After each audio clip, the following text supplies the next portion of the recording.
તો સુરતમાં વરસાદની શક્યતાથી ખેડૂતો ચિંતામાં છે। ડાંગરના તૈયાર પાકને બચાવવા ખેડૂતોએ પ્રયાસ હાથ ધર્યો છે। ખેડૂતો માલ લઈ જહાંગીરપુરા જીનિંગ મિલ પહોંચ્યા।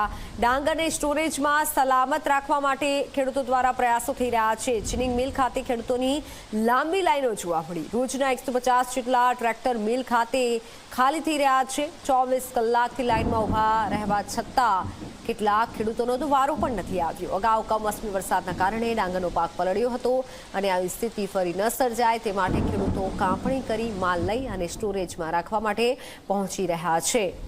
આમાં શું છે કે જે બીજો પહેલું તો એ કે ટેકાના ભાવે જે સરકાર જે ટેકાનો ભાવ છે એ ભાવ પડવો જોઈએ।